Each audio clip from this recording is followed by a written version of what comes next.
ফলে ওদের যদি ইচ্ছা হয় ছাত্ররা পরীক্ষা দেবে তাহলে দেবে, আর ওদের যদি মনে হয় যে পরীক্ষার থেকে তাদের অনুষ্ঠানটা বেশি গুরুত্বপূর্ণ তাহলে সেটাই তারা করবে। সবটাই ওদের ইচ্ছার উপর নির্ভর করছে। উত্তর কলকাতায় যে কমিটি তৈরি হয়েছে 7টা ওয়ার্ডের মধ্যে 48টা ওয়ার্ডে বাঙালি অধ্যুষিত এলাকা, সেখানে দাঁড়িয়ে অবাঙালি নেতাদেরকে প্রায়োরিটাইজ করা হচ্ছে, প্রাধান্য দেওয়া হচ্ছে। উত্তর কলকাতার যে কমিটি তৈরি, আমার বাড়িতে আমি কি রান্না করব, আমি নিরামিষ করবো না আমিষ করবো, কোন ডাল খাবো সেটা অন্য লোক ঠিক করবে না। এই সমস্ত প্রশ্নের উত্তর হবে না।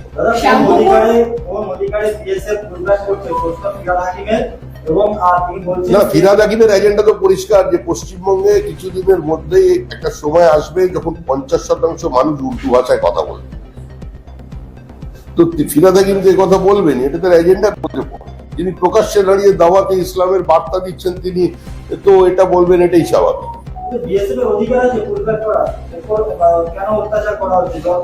না না, ফিরহাদ হাকিমের এজেন্ডা তো পরিষ্কার, তার উপরে ভিত্তি করে তিনি কথা বলছেন। কার কি অধিকার আছে তো সময় বলবে, কার কি অধিকার আছে সময় বলবে, আর কে কত রাত গভীর রাত্রে ফোন করবে সেটা সময় বলবে। কলকাতা বিশ্ববিদ্যালয়ের ভারপ্রাপ্ত উপাচার্যকে কলকাতা টিএমসিপি নেতা পরীক্ষা বিতর্কে বেনজির ভাষায় আক্রমণ, সংখ্যা তত্ত্বকে বেহায়া বলে কারিগর। ওটা হতেই পারে, ওটার মধ্যে অস্বাভাবিক কিছু নেই। তৃণমূল এই ভাষায় কথা বলে। যে ঘটনা বীরভূমে ঘটেছে, যে ভাষায় আক্রমণ করেছে পুলিশকে, তারপরেও পুলিশ কর্তারা চুপ, ওটা চলবে। শ্যামপুকুর এবং জোড়াসাঁকো বিধানসভার যে বিধানসভা রয়েছে সেখানে যে নেতাদের তাদেরকে প্রাধান্য দেওয়া হচ্ছে, কি কি যে কমিটি তৈরি করা হয়েছে বিজেপি, সেই আপনি কোন হাউস থেকে? হ্যাঁ, শ্যামপুকুর আর কি শ্যামপুকুর এবং জোড়াসাঁকো বিধানসভার নেতাদেরকে বেশি প্রাধান্য দেওয়া হচ্ছে কমিটিতে। উত্তর কলকাতার যে কমিটি তৈরি করা হয়েছে সেখানে দাঁড়িয়ে আপনাদের বক্তব্য কি থাকবে যে পিছিয়ে পড়া বিধানসভা তাদের নেতাদেরকে প্রায়োরিটাইজ বা প্রাধান্য দেওয়া হচ্ছে না? এটা কি মনোবল ভাঙতে শুরু করবে অন্য?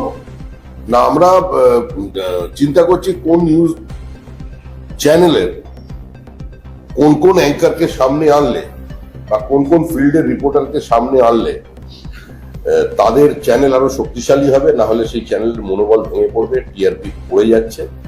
এই নিয়ে আমরা একটা নতুন দলে আমরা একটা কমিটি তৈরি করেছি, সেল খুলছে। শ্রমিকদের আসানসোলে দেখা যাচ্ছে মিড ডে মিলের পচা মাংস, এই সমস্ত এলাকায় মানে এদিকে বাঙালি অস্মিতার কথা বারংবার মমতা বন্দ্যোপাধ্যায় বলছে, এই পিছিয়ে পড়া এলাকা মিড ডে মিলে পচা মাংস আশঙ্কা এবং পরিকাঠামো খাতে খরচ কমে যাচ্ছে, মিড ডে মিলে পচা মাংস বেড়ে যাচ্ছে। এটা তো কোনো নতুন ঘটনা নয়, অতীতেও হয়েছে। যখন ইন্সপেকশনে আসে তখনই ডিএম জানিয়ে দেয় কোথায় কোথাও কি জানিয়ে যেতে হয় ডিএম কে, তা তখনই প্রশাসন থেকে জানিয়ে দেওয়া হয় কোন স্কুলে তারা পৌঁছচ্ছে। সেখানে দেখবেন মাথায় সাবার ক্যাপ, হাতে গ্লাভস পরে সেখানে রান্না চলছে। তো এই দৃশ্যের সঙ্গে তো পশ্চিমবঙ্গবাসীও একদম অভ্যস্ত আছে, অসুবিধা কিছু নেই। রাজ্যপাল পদটা থাকাই উচিত নয়।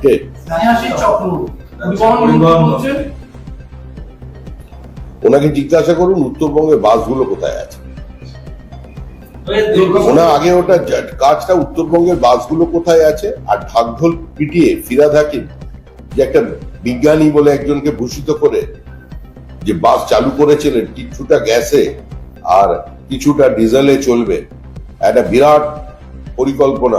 আপনারা একদম সমস্ত ক্যামেরা নিয়ে ওখানে তৈরি করেছিলেন, পৌঁছে গিয়েছিলেন, খবরের কাগজে পরের দিন সংবাদ বেরোলো, সেটা কি হলো? এটা উত্তরটা চাকরি বিক্রির জন্য কার কাছ থেকে কত টাকা নিয়েছেন জীবন কৃষ্ণ সাহা? কোন অ্যাকাউন্ট? দেখুন, জীবন কৃষ্ণ সাহা একটা পুরো কমেডি শো, ওটা নিয়ে মানুষ কিছু চিন্তিত নয়। মানুষ, আবার বলছি, মানুষ ছোট মাছের কাঁটা বেছে খেতে আর রাজি নয়। মানুষ বড় মাছ খেতে চাইছে, একদম পুরো পাকা রুই কিংবা ওই কাতলা জাতীয়। ওগুলো কোথায়? এই জীবন কৃষ্ণ যে পানা কুকুরে কে ঝাঁপ দিয়েছে, কে কুকুরের ল্যাজ সোজা করেছে, এই সমস্ত করে কোনো লাভ নেই। ওসব নিয়ে মানুষের উৎসাহী নয়।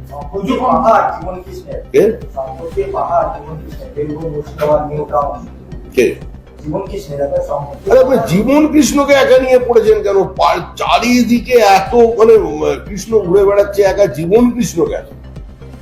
কার সম্পত্তি নেই সেটাই দেখা। একদিকে শুনছি ভারতবর্ষের অর্থনীতি ভেঙে পড়ছে, নরেন্দ্র মোদী চূড়ান্ত ব্যর্থ, ধ্বংস হয়ে গেছে, দেশের সর্বকালীন মানে রেকর্ড বেকারত্বের এসব একদিকে শুনছি, আর অন্যদিকে দেখছি একমাত্র সাফল্য পশ্চিমবঙ্গে, যেখানে তৃণমূল কংগ্রেসের নেতাদের ঘোষিত সম্পত্তি মানে একদম গুণিতক হারে বেড়েই চলেছে।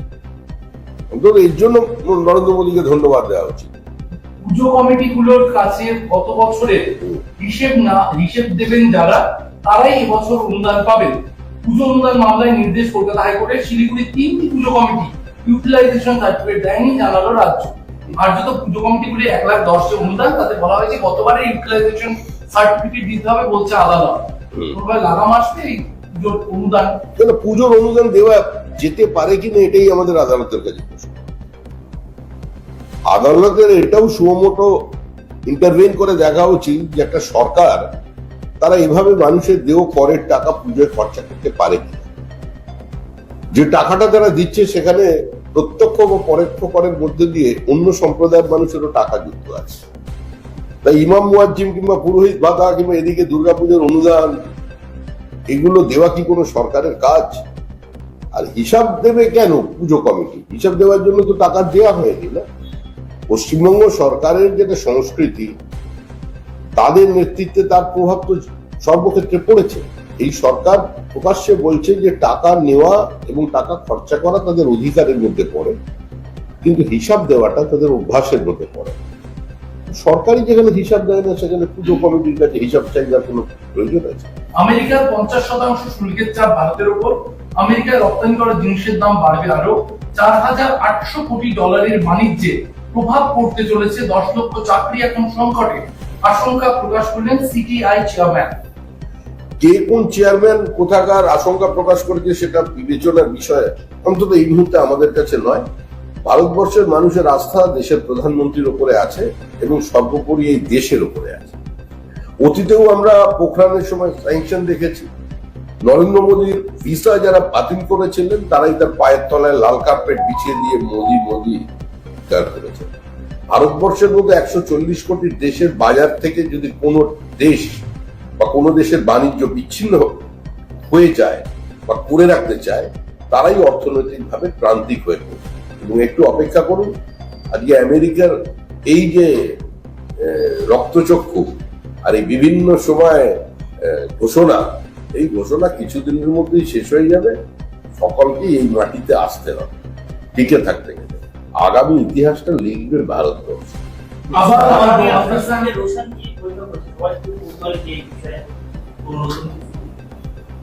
পাহাড়ের নতুন সমীকরণ, পাহাড়ের নতুন সমীকরণ না, নতুন কোন সমীকরণের কোনো প্রশ্ন নেই। বিজেপি নিজের অবস্থানে অনড় আছে। আর আমরা চাই পাহাড়ের আর্থসামাজিক উত্তরণ এবং উন্নয়ন এর যেন পাহাড়ের মানুষ পায়, সেটার জন্য আমরা কাজ করবার চেষ্টা করে চলেছি।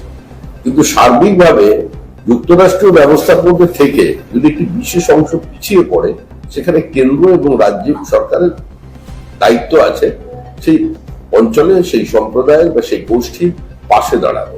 সেক্ষেত্রে কেন্দ্রীয় সরকার সবসময় রাজি, কিন্তু এখানে রাজ্য সরকারের কোনো পার্টিসিপেশন নেই। আমরা আমাদের অবস্থানটা কি সেটা প্রসেনগিরিরা জানেন। আমরা আমাদের অবস্থান তাদের কাছে স্পষ্ট করেছি। তাদের কিছু আবেগ, তাদের কিছু বক্তব্য তারা আমাদের কাছে রেখেছেন। সুতরাং অত্যন্ত সৌহার্দ্যপূর্ণ আলোচনা, তার মধ্যে কোনো নতুন সমীকরণের রাস্তা নেই। কথা বলেছেন প্রসঙ্গে আপনার না, আমার তো এখন তো নির্বাচনের ঢাক সব জায়গায় বেজে ওঠেনি, পশ্চিমবঙ্গে বেজে উঠেছে। এখনো পাহাড়ের মানুষ আওয়াজটা কিন্তু রেডি না। নির্বাচন নিয়ে কোনো কথা হয়নি। যা কথা হয়েছে সেটা পাহাড়ের সমস্যা নিয়েই কথা হয়েছে। আর যেটা কথা হয়েছে সেটা আমি আপনাদের বলতে পারবো।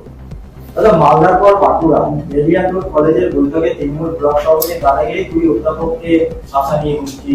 আরে এটা তো স্বাভাবিক ব্যাপার। আপনারা সাংবাদিকরা কেন এগুলো বলেন? তৃণমূল কংগ্রেস তৃতীয়বারের জন্য ক্ষমতায় এসছে। আমার বাংলা, বাংলাটা ওদের, মালিকানা ওদের, কলেজের মালিক ওরা, বিশ্ববিদ্যালয়ের মালিক ওরা, নদীর মালিক ওরা, পাহাড়ের মালিক ওরা। নদী থেকে বোল্ডার তুলে নিচ্ছে, বালি তুলে নিচ্ছে, নদীর গতিপথ বদলে দিচ্ছে। লামসার ট্যাগ প্রাপ্ত ইস্ট ক্যালকাটা ওয়েটল্যান্ড, সেটাকে বিরাট বিরাট আবাসন সেখানে তৈরি হয়ে যাচ্ছে। তারা একটু বকাবকি করবে না মাস্টারমশাইদের।